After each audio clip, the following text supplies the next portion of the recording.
Tenemos en nuestra perashá imposible, es imposible en un rato tratar de hablar sobre toda la perashá porque es impresionante. En esta perashá tenemos Yitro.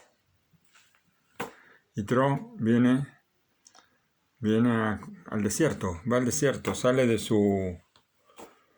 del trono del mundo, vamos a decir, porque era sacerdote de Midian, era como el sacerdote de todas las idolatrías del mundo, el jefe de las idolatrías de todo el mundo, y él decide dejar todo, ir al desierto, a convertirse. Y después de eso tenemos los 10 mandamientos también, tenemos la entrega de la Torá, muchas cosas. Bueno, vamos a hablar primero de algo que marca, vamos a decir, una de las características principales de nuestro pueblo.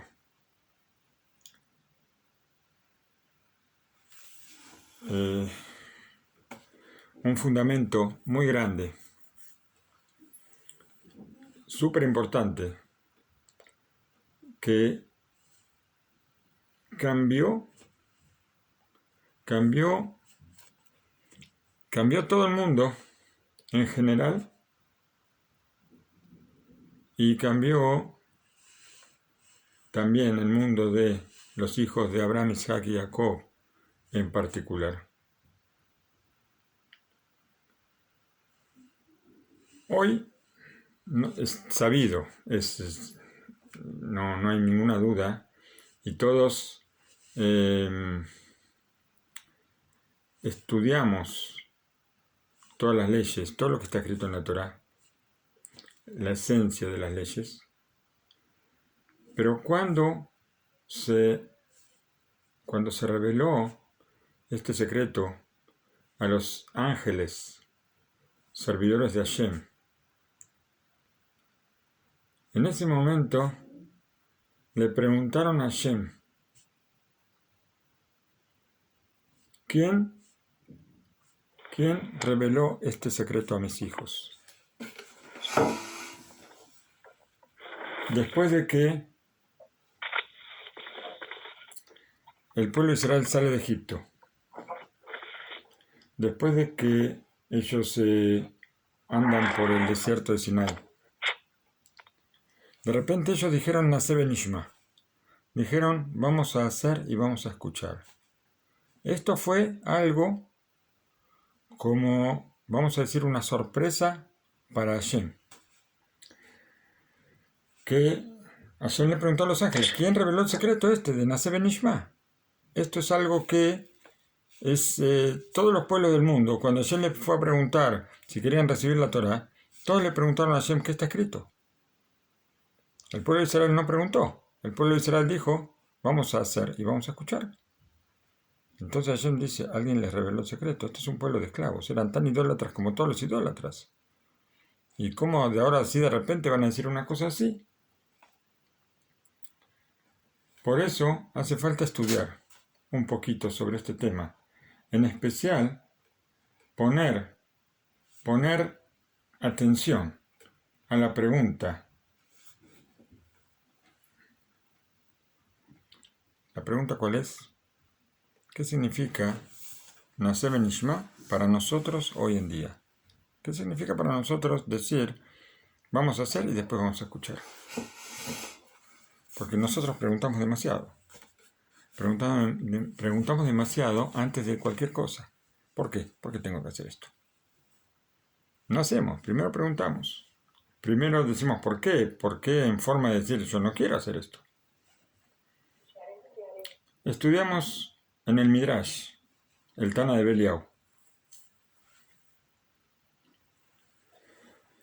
Es muy grande la paz, muy grande es el Shalom, porque en todos los viajes que hizo el pueblo de Israel en el desierto, está escrito Vayasú, Vayahanú, y viajaron y acamparon, o se estacionaron. Y dicen nuestros sabios que, ¿por qué dice viajaron y acamparon? Viajaron con discusiones y acamparon con discusiones. Noseim bemachloket, ve Jonin bemachloket. Cuando ellos llegaron al monte Sinai, Hanu Hanaya Hat, acamparon un solo campamento, porque está escrito Baihan, no dice Bayahanu. No dice Bayahanu que se acamparon, sino Baihan, acampó. Baihan Sham Israel, Negdar, y acampó ahí Israel frente al monte. Así dice en la Perashá. Y dijo Kashorhu, por cuanto que Yeshnau Israel et amachloket, el pueblo de Israel odió la discusión y amó la paz, y hicieron un solo campamento, acampó Israel. Entonces, este es el momento en que ellos pueden recibir mi Torah. Así dijo Hashem. Y vamos a pensar en las palabras del Midrash. Y entonces, va a haber algo que nos tiene que asombrar muchísimo. Toda persona entiende que para poder recibir, para poder tener el mérito de recibir la Torah, necesitamos estar en una categoría espiritual elevada y muy especial. Y en verdad,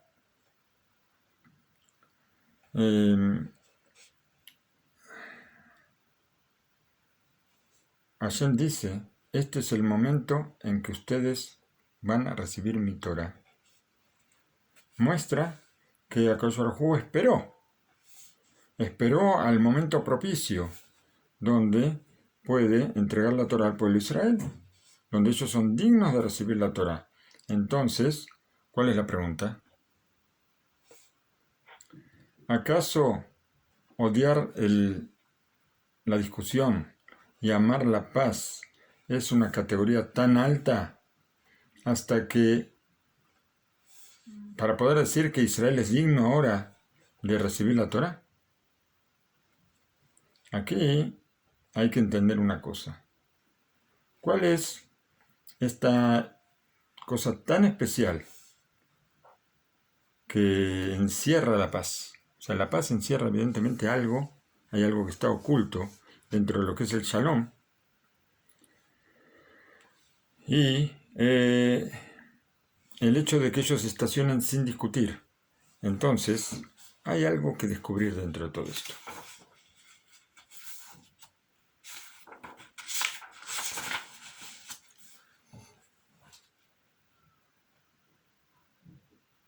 Para poder contestar la pregunta, nosotros vamos a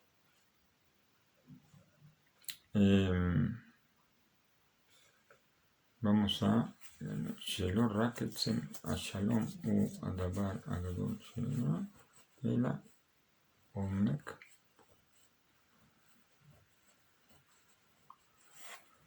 Nosotros vamos a tratar de explicar que no solamente la esencia del Shalom, la esencia de la paz, habla sobre la grandeza que había aquí, sino también existe la forma de que el pueblo de Israel llega a esa paz. Entonces, vamos a tratar de entender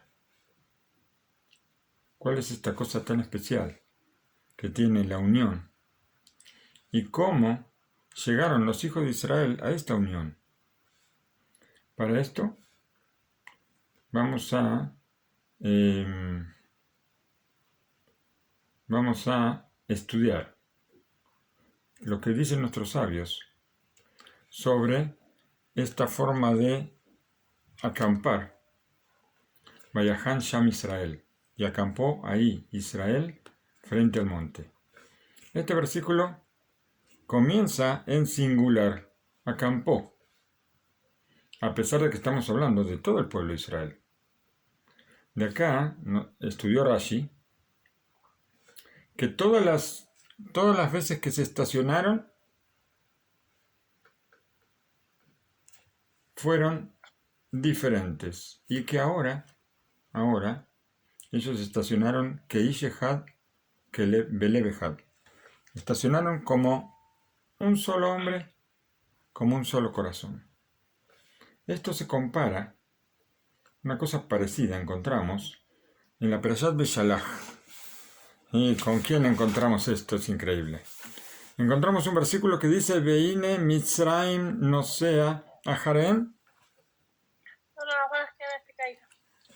Mitzrayim Nosea Aharem. Veine Mitzrayim. He aquí que Egipto viaja detrás de ellos. Así nosotros aprendemos también de Egipto, que está hablando que Egipto viaja en singular.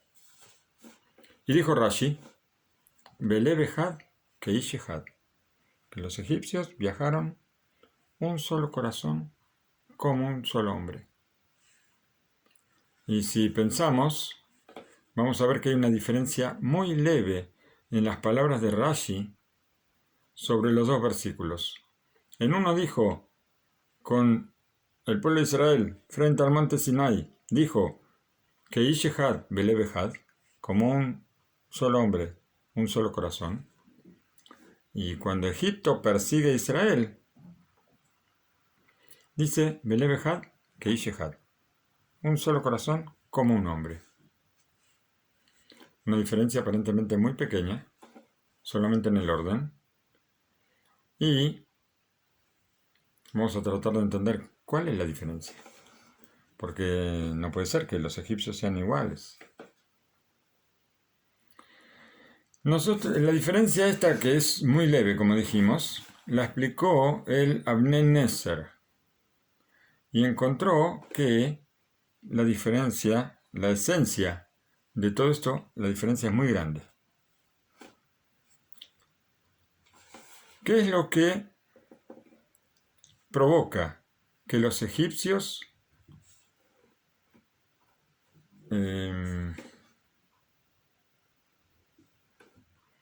tengan una sociedad? ¿Qué es lo que provoca? El odio que tienen a Israel. Esto es lo que provoca la sociedad entre ellos. Y por cuanto que en sus corazones está unido ese odio y esa voluntad de perseguir al pueblo, entonces se ven como un solo hombre.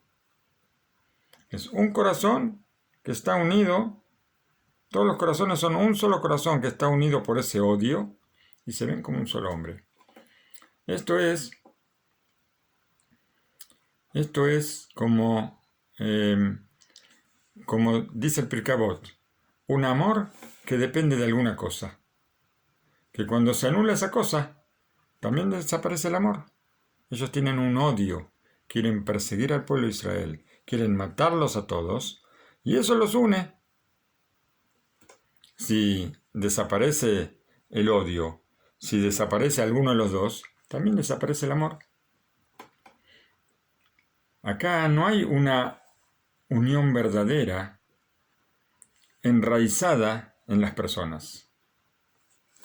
Y muy distinto es la situación del pueblo de Israel cuando estaciona Israel frente al monte. Ellos eran como una sola persona, exactamente como una sola persona. Y por supuesto, una sola persona tiene un solo corazón, no más de uno. No hay personas con dos corazones. Por eso, nunca va a existir la envidia, no va a existir el odio, no va a existir la competencia como sabemos, entre la mano izquierda y la mano derecha no hay competencia. ¿Por qué? Porque es una sola persona. Y esta unión que está dentro de Israel es la base del verdadero amor y, por supuesto, tiene un valor, tiene una calidad muy alta. Y no es posible llegar a esta situación sino cuando son una sola persona. Como son todos, como si fueran todos una sola persona, sin que una persona se compare con el otro, como diciendo que yo me anulo frente a los demás. Entonces todos son uno. Y esta es la base de esta fuerza tan especial, de la unión, que por el mérito de esta unión pudimos recibir la Torá. Hay una conexión muy fuerte entre una unión construida por la anulación de la voluntad personal y la recepción de la Torá. Aparecen las palabras de Rav Chaim Shmulevitch, Sefer Libraja, y lo trae a partir de las palabras del Talmud, en el tratado de Sanedrin, que dice: Sheker Ahen Be Ebel Ayofi. Esto sabemos que es de Shlomo Melech, que aparece en lo que cantamos los viernes a la noche, La Mujer Virtuosa, que es parte, si no me equivoco, del Shir HaShirim, me parece. Y Sheker Ahen, mentira es la gracia y vanidad es la belleza. ¿Cómo sigue? Isha Irat Hashem y Titalal. La mujer que tiene temor a Hashem, esto es lo elevado. No me interesa la belleza, no me interesa la gracia, lo importante es el temor a Hashem. ¿Y cómo lo explica la Gemara ahí en el Tratado de Sanedrín? Dice: Sheker Ahen, mentira es la gracia. Esta es la generación de Moshe y Yoshua, que se ocuparon mucho de la Torah. Así dijo Rashi. Vana es la belleza, es la generación de Hizkiau, el rey Hizkiau, que se ocupó más de la Torah, que revisaron, cuenta el Midrash, que revisaron desde Dan hasta Beersheba y no encontraron niños y niñas que no sean expertos en leyes de pureza e impureza.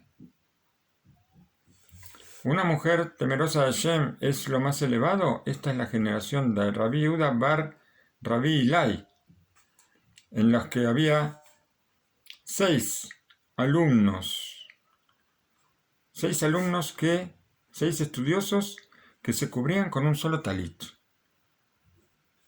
y se ocupaban de la Torah. ¿Cómo es esto?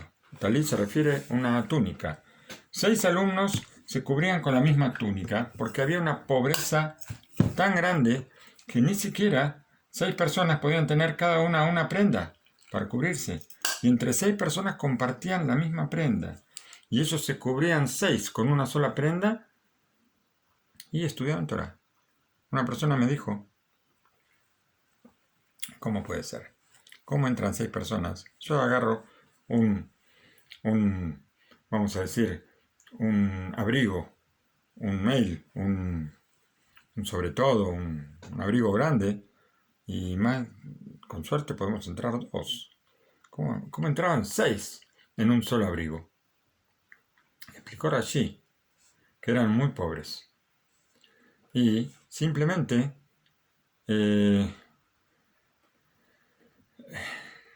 ellos querían estudiar y no podían estudiar sin el cuerpo cubierto, y la pobreza era tremenda. Entonces cuentan ahí que en generaciones anteriores estudiamos en el Tana Beliau Tová Ajat Betzar Bemea Shelo Betzar, que es bueno una cosa con sufrimiento que 100 sin sufrimiento. O sea que como ellos estaban pobres y tenían un sufrimiento, una opresión muy grande, entonces la recompensa es mucho mayor por el estudio. Pero dice Rabbi Chaim Rabbi Chaim Shmulevich, del que estábamos hablando, tenemos otra cosa para ver aquí, muy importante, aparte del estudio de la Torá. ¿Por qué? Porque leemos que ellos se cubrían 6 con un solo talit. Y naturalmente no hay lugar para 6 personas bajo un solo abrigo. Seguro que no. Porque entonces, ¿cómo puede ser? Si cada uno está buscando cubrirse, todos se ponen bajo ese abrigo y todos quieren cubrirse con el abrigo y cada uno tira para... Me falta cubrirme un poquito más y cuando yo tiro de un lado estoy descubriendo al otro, ¿cierto? Pero ¿cuál es el secreto de la generación de Rabí Yuda bar Rabí? ¿Rabí Yuda? Dijimos. Rabí Yuda bar Rabí, hijo de Rabí Ilai.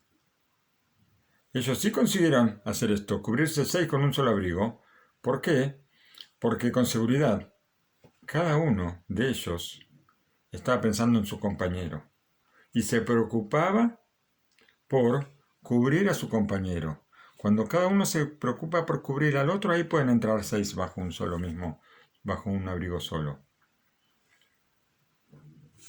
Estas 3 generaciones que nosotros recordamos, la generación de Moshe y Yoshua, la generación de Hizkiau y la generación de Rabbi Yehuda bar Rabbi Elai, ellos fueron muy especiales en el tema del estudio de la Torá y en recibir sobre ellos la Torá. En la generación de Moshe y Yoshua, sabemos que ahí fue entregada la Torá. En el desierto, el pueblo recibió la Torá. En la generación de Hizkiau, se ocupó todo Israel de la Torá y había expertos, una cosa tremenda. También está escrito en el Midrash que Hizkiau, él, en las portones de la ciudad, él clavó una espada y dijo, el que no estudie Torá va a ser atravesado con esta espada. Y todo el mundo estudiaba Torá. En la generación de Rabbi Yehuda bar Rabbi Ilai, estudiaron Torá con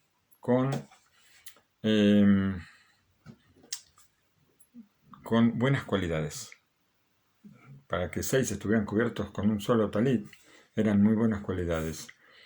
Y esta tercera generación, dijeron nuestros sabios, que esta generación estuvo por encima de todas. ¿Por qué? Por el hecho de cómo uno se preocupaba por el otro. Nos muestra que que a cada uno le interesaba lo que necesitaba el otro. Uno miraba lo que necesitaba el otro. Y se anulaba a sí mismo, cada uno por los demás. Y esto se compara con el pueblo de Israel frente a la entrega de la Torá, como dijimos. Después de que nosotros ya vemos cuál es la relación entre anular mi voluntad frente a los demás, de la misma forma que nosotros vemos que la categoría más especial es anular nuestra voluntad frente a la voluntad de Hashem, por supuesto, y cuando vemos cómo uno se preocupa por el otro, y vemos que esto es lo que la causa directa o la consecuencia directa es la entrega de la Torá, entonces vamos a ver también que aparte de lo que es la paz, crear la paz, hacer la paz, y que es una cosa muy importante, ahora tenemos que ver cómo nosotros relacionamos esto con el siguiente paso. El siguiente paso es Nase Benishma. Esto es un capítulo aparte, es todo un desarrollo aparte que vamos a tratar de verlo enseguida.